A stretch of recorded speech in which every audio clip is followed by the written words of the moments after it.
Okay बड़ी, तो आज हम देखने वाले हैं टोमोडाची गेम का एपिसोड 2। और अगर तुमने एपिसोड 1 को मिस कर दिया है तो डिस्क्रिप्शन जरूर चेक कर लेना। तो हमने पिछले एपिसोड में देखा था कि यूइची ने रूल ब्रेक करके बोलना चालू कर दिया था एंड अब यहाँ पर यूइची सबको उकसा रहा है कि वो बोले और रूल को तोड़े, क्योंकि यूइची को यहाँ पर ये लग रहा है कि सब ने अपना डेप्ट आधा कर लिया है पहले ही। अब देखो यहाँ पर यूइची ने रूल को तोड़कर अपना डेप्ट पहले से ही डबल कर लिया है, यानी इन सभी में यूइची का डेप्ट ही सबसे ज्यादा है। यूइची कहता है कि इस गेम की खत्म होने के बाद ट्रेटर सबसे बड़ा लूजर होगा। यहाँ पर अब यूइची अपने दोस्तों से कहता है कि उसके क्वेश्चन वाले कार्ड के ऊपर एक रूल लिखा हुआ था। रूल यह है कि जिस भी पर्सन के ऊपर सबसे कम डेप्ट होगा, गेम खत्म होने के बाद उसी के ऊपर सबसे ज्यादा डेप्ट चढ़ने वाला है एज अ पेनल्टी। यहाँ पर यह बात ऑब्वियस ही है कि उसके कार्ड पर ऐसा कुछ भी लिखा हुआ था, सो वो झूठ कह रहा है। कंट्रोल रूम में बैठी हुई लड़की भी कहती है कि ये तो झूठ कह रहा है। वैसे इस पिंक बाल वाली लड़की का नाम है मारिया और इस ब्लैक वाले का सुकीनो। सुकीनो यहाँ पर मारिया को समझाती है कि यूइची का एक्चुअल में प्लान क्या है। सुकीनो बोलती है, इमेजिन करो कि तुम एक ट्रेटर हो। अब यहाँ पर ट्रेटर को शुरुआत में ऐसा लग रहा है कि अपने डेप्ट को कम करके वो गेम को जीत जाएगा और वो ये चाहता है कि सबसे ज्यादा डेप्ट लास्ट वाले बंदे के ऊपर आए। तुम प्लान के अकॉर्डिंग ही जा रहे थे, लेकिन तुम्हें लास्ट में पता चलता है कि तुम ही बेवकूफ हो। लेकिन अब तुम अपने डेप्ट के बारे में बता ही नहीं सकते, क्योंकि अगर तुमने ऐसा करा तो यूइची तुम्हें पकड़ लेगा, क्योंकि ये ऑब्वियस सी बात है, ट्रेटर चाहेगा कि उसके ऊपर सबसे कम डेप्ट हो। इसीलिए यूइची की बातें सुनकर भी ट्रेटर कुछ नहीं कर पाएगा। एनीवेज, इसके बाद अगला सीन होता है गेम रूम का, जहाँ पर यूइची कहता है वो सबसे मजाक कर रहा था, उसे भरोसा है कि उनमें से कोई भी ट्रेटर नहीं है। अब यहाँ पर गेम कंटिन्यू होता है और सब अपनी उंगलियां कॉइन के ऊपर रखते हैं और जो कॉइन होता है वो यस की तरफ मूव करता है इस बार। एंड यहाँ पर इसका मतलब ये है कि ये सभी लोग गेम जीत चुके हैं। सुकीनो यूइची को देखकर कहती है कि ऐसा लगता नहीं है कि यूइची एक नॉर्मल लड़का है। एनीवेज, अब यहाँ पर गेम खत्म हो चुका है और यूइची अपने दोस्तों से पूछता है कि उन सब के ऊपर अभी कितना डेप्ट है। इस पर टेंजी बताता है कि सिंपल सी बात है कि सबके ऊपर एक ही अमाउंट का डेप्ट होगा, जो कि है 3.6 मिलियन, क्योंकि यही गेम का रूल था। अगर ये लोग गेम जीतते हैं तो सबके 4-4 लाख पॉइंट्स कम हो जाएंगे। टेंजी बोलता है कि अभी हो गया था, क्योंकि बड़ी तुम्हें उसके कार्ड की कंडीशन याद होगी अगर तुमने एपिसोड 1 देखा होगा तो। इसके बाद यूइची सबको कहता है कि हम अगले गेम के लिए रेडी हो जाते हैं और इस बार हमें सबके ऊपर भरोसा करना है। इसके बाद मानवू सबको अपने साथ दूसरे गेम में चलने के लिए कहता है, लेकिन यूइची कहता है कि उसका सूलेस खुल गया है तो वो यही रुकेगा। यूइची के सभी दोस्त मानवू के साथ आगे चले जाते हैं, लेकिन यूइची अभी भी क्लासरूम के अंदर है। यूइची को समझ नहीं आ रहा कि सबका डेप्ट सेम कैसे हो सकता है एंड अब वो अपने दोस्तों के ऊपर डाउट कर रहा है। इसीलिए यूइची ये बात कंफर्म करने के लिए सभी क्वेश्चन कार्ड्स को चेक करता है जो उसके दोस्तों ने पढ़े थे, लेकिन उसे वहाँ पर कुछ भी नहीं दिखता। और ऐसा इसलिए है क्योंकि उन क्वेश्चंस को लिखने के लिए डिसअपीयरिंग इंक यूज हुई थी। इसलिए गेम खत्म देते हुए कहता है कि सावरागी, मुझे लगता है कि तुम ही हो ट्रेटर। अब यहाँ पर यूइची को ऐसा इसलिए लग रहा है क्योंकि सावरागी ने ही इस गेम को खेलने के लिए इंसिस्ट किया था। ये सुनकर सावरागी यूइची से माफी मांगती है और उससे कहती है कि उसे लगा था यूइची चोर है जिसने 2 मिलियन येन चुराए थे। इस पर यूइची कहता है, अच्छा मैं गरीब हूँ और मेरे माँ बाप भी मेरे साथ नहीं, इसलिए तुम मेरे ऊपर शक कर रही थी। सावरागी कहती है कि ऐसी कोई बात नहीं है। इस पर यूइची को गुस्सा आ जाता है और वो कहता है कि तो फिर क्या बात है। अब यहाँ पर सावरागी यूइची को बताती है कि वो उसे पसंद करती है।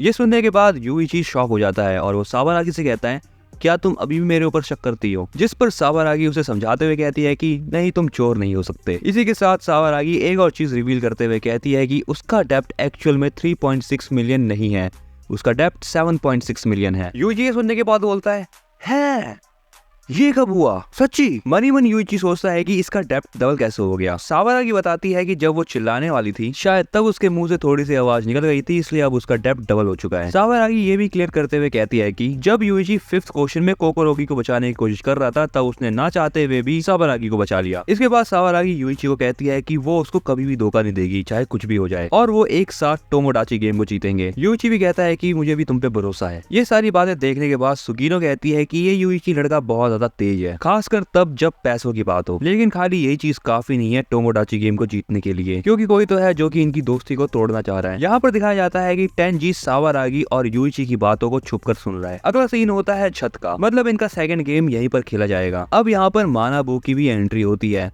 और वो इस बार प्रोफेसर के कपड़े पहन के आया हुआ है। मानवू सबसे कहता है कि देखो, सीक्रेट छुपाना अच्छी बात नहीं है, तो चलो एक दूसरे की सीक्रेट अब सबको बताया जाए और झूठ मत बोलना, क्योंकि याद रखो गॉड सब कुछ ऊपर से देख रहे हैं। मानाबू गेम का नाम बताता है। इस गेम का नाम है बैड माउथ सुगोरोकू। बड़ी यहाँ पर एक इंटरेस्टिंग बात यह है कि आसमान पर ही रूल्स लिखे हुए हैं, तो बड़ी ये रूल्स थोड़ी से मुश्किल हो सकते हैं, तो थोड़ा ध्यान से सुनना। सबसे पहले इन लोगों को एक एक करके प्राइवेट रूम के अंदर जाना है, तब इनका सर्वे होगा जो कि करेंगे गॉड, और गॉड से मानाबू का मतलब है उन लोगों से जो कि इस गेम को चला रहे हैं। जैसे ही गॉड ये सर्वे कर लेंगे उसके बाद इनको चलने का मौका मिलेगा। अब यहाँ पर बड़ी जिसको नॉर्मल बोर्ड गेम की तरह समझो। यहाँ पर गॉड बताएगा कि किसको कितने स्टेप लेना है। लेकिन बड़ी इस गेम का ट्विस्ट बहुत खतरनाक है। इनमें से जो भी सबसे पहले गोल पर पहुंचेगा उसका सबसे बड़ा लॉस होगा। इनमें से कोई एक बंदा भी गोल पर पहुंच गया तो इन सब का ही गेम क्लियर हो जाएगा और फिर उसके बाद सभी का 4 लाख येन डेप्ट कम हो जाएगा। लेकिन गेम खत्म होने के बाद भी कोई बोर्ड के ऊपर बचा रहा तब उस केस में उस बंदे के ऊपर 1 मिलियन येन का डेप्ट चढ़ जाएगा और फिर वो बंदा थर्ड गेम खेलने से पहले कर जा सकता है थोड़ी देर के लिए। एट लास्ट मानवू कहता है कि जितना हो सके उतने ज्यादा अपने फ्रेंड के सीक्रेट्स को रिवील करो। ये सुनकर सावरागी को गुस्सा आ जाता है, जिसके बाद वो कहती है कि ये सब फालतू की काम मत करवाओ हमसे, इससे हम अपने दोस्तों के साथ बहुत बुरा कर रहे हैं। इस पर मानवू कहता है तुम कार्ड को ब्लैंक भी छोड़ सकती हो। अगर सारे के सारे कार्ड ब्लैंक रहते हैं तब उस केस में गॉड सर्वे नहीं होगा और उसके बाद बस ये सभी लोग एक स्टेप ही आगे बढ़ पाएंगे। इस पर शिबे कहता है कि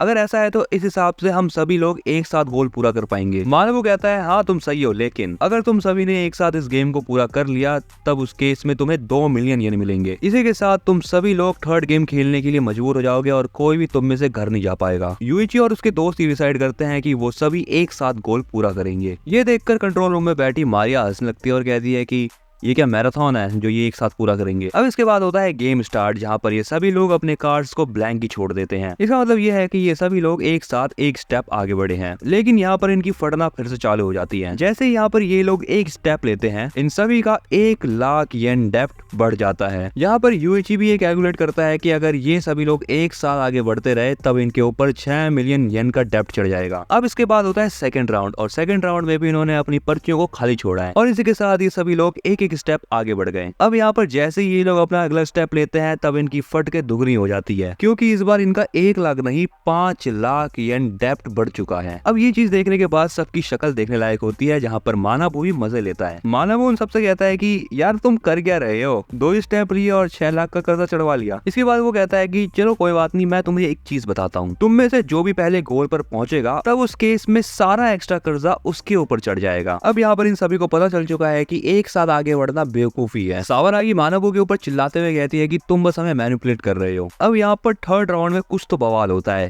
क्योंकि यहाँ पर एक कार्ड खाली नहीं है। उस पर्ची में लिखा हुआ होता है कि सावरागी यूइची को पसंद करती है, लेकिन यहाँ पर इसी के साथ एक और चीज लिखी हुई है जो ये है कि सावरागी और टेंजी डेट कर चुके हैं। इसके बाद होता है गॉड सर्वे और इस गॉड सर्वे में सावरागी को 5 स्टेप मिलते हैं चलने के लिए और बाकी सबको बस 1 स्टेप, लेकिन इस बार स्टेप चलने पर बाकियों का कोई भी पॉइंट नहीं कटा। अब इसके बाद यहाँ पर होने लगता है मामला गर्म, क्योंकि शिबे सावरागी को पसंद करता है और जब उसको ये बात पता चलती है कि सावरागी यूइची को, टेंजी के फादर ये चाहते थे कि इनके बच्चों की शादी हो जाए, इसलिए वो दोनों डेटिंग करने का नाटक करने लग गए। सावरागी ये भी बताती है कि टेंजी के फादर 2 साल पहले ही मर चुके हैं, जिसके बाद टेंजी ने स्कूल भी चेंज कर लिया था, लेकिन पिछले साल बाई चांस ये लोग हाई स्कूल में मिल गए। ये बात सुनने के बाद यहाँ पर शिव अब थोड़ा शांत फील करता है। शिव बोलता है अरे ये फिर डेटिंग थोड़ी ना हुई, ये तो झूठ झाट था। बट मानवू कहता है मुझे ऐसा नहीं लगता, हो सकता है कि उस समय इनके बीच में रोमांटिक फीलिंग हो। बड़ी मुझे यहाँ पर ये लगता है कि ये मानवू ना इस शो की आंटी है जो कि जलाने पे लगी हुई है सबकी। अब तुम खुद समझो, टेंजी गधे जैसा दिखता है, इसलिए सावरागी को उसके लिए रोमांटिक फीलिंग नहीं थी, लेकिन भाई टेंजी को तो थी और टेंजी अभी भी सावरागी को प्यार करता है। टेंजी अब यहाँ पर शिवे को सुनाने लगता है कि तुम सावरागी के बारे में ऐसी बातें मत क्या करो, जब जब तुम ऐसी बातें करते हो तब तक तुम मुझे गुस्सा दिलाते हो बस। टेंजी को अब यहाँ पर ऐसा लग रहा है कि वो सारी बातें शिवे ही नहीं लिखी थी। इस पर शिवे कहता है कि बकवास बंद करो, मुझे तो अभी पता चला है। टेंजी शिवे को कहता है कि अरे बेवकूफ, तुम्हें अभी तक समझ नहीं आया, मैंने ये चीज लिखी ही नहीं है। शिवे और टेंजी एक दूसरे से बहस करने लगता है कि किसने ये बात लिखी है। टेंजी शिवे को कहता है कि मुझे पता है कि तुम्हें जलन इसलिए हो रही है क्योंकि तुम फ्रेंड जोन हो। ये सुनने के बाद शिवे को इतना गुस्सा आता है कि वो टेंजी को लगभग मारने ही वाला होता है, लेकिन यहाँ पर यूइची आकर उन्हें रोक लेता है। यूइची कहता है तुम दोनों उसे पसंद करते हो ना, तो उसे अपसेट करना बंद करो। अब यहाँ पर दूसरी तरफ कोकोरोगी सावरागी को कहती है कि तुम यूइची को पसंद करती हो ना, मुझे लगता है कि यूइची भी तुम्हें पसंद करता है। इसके बाद होता है 4th राउंड, जहाँ पर यूइची सबसे पहले जाता है लिखने के लिए। रूम से बाहर निकलने के बाद वो सावरागी को कहता है कि मैंने अपनी पर्ची खाली छोड़ दी है। अगली बारी होती है सावरागी की। इसके बाद सभी लोग एक एक करके अंदर जाते हैं और बाहर निकलते हैं। एंड इस बार कमाल की बात यह है कि 3 सबमिशन आई है इस बार। यहाँ पर मानवू पर्चियों को पढ़ना स्टार्ट करता है। उसमें एक पर्ची पे लिखा होता है कि शिबे जूनियर हाई तक अपनी मम्मी के साथ ही नहाता था। इसके बाद वो दूसरी पर्ची पढ़ता है जिसमें लिखा होता है कि यूइची एक बार 1 हफ्ते तक नहीं नहाया था। 3rd पर्ची पे लिखा होता है कि सावरागी ने प्लास्टिक सर्जरी करवाई है। इसके बाद ये सभी लोग अपने अपने स्टेप्स लेते हैं आगे बढ़ते हुए शीबे सावरागी से कहता है ये प्लास्टिक सर्जरी वाली बात झूठ है ना। सावरागी कहती है कि अगर मैंने ऐसा करवाया हो तो क्या तुम मुझे पसंद नहीं करोगे। सुकीनो कहती है कि हर एक दोस्ती मतलब के लिए होती है, चाहे वो पैसों के लिए हो या फिर खुद को प्रोटेक्ट करने के लिए। बिना मतलब के कोई दोस्ती हो ही नहीं सकती। लेकिन पता नहीं क्यों यहाँ पर अचानक से कोकोरोगी रोने लगती हुई बहुत जोर जोर से, क्योंकि कोकोरोगी के बारे में बहुत ज्यादा बुरी चीज लिखी है किसी ने। तो बड़ी इसके साथ आगे हुआ क्या, किसने इसके बारे में क्या लिखा, ये चीज हमें पता चलेगी अगले एपिसोड के अंदर। और अगर तुम अगला एपिसोड देखना चाहते हो तो फटाफट से चैनल को सब्सक्राइब कर लो, और अगर ये वीडियो तुम्हें पसंद आई है तो इसको लाइक कर देना। कमेंट में कोई भी सजेशन हो तो तुम दे सकते हो। और हाँ, इसी के साथ साथ यूरो सीजी एक्स्ट्रा को भी सब्सक्राइब करके रख लो, क्योंकि उसके ऊपर भी वीडियोस आने वाली हैं।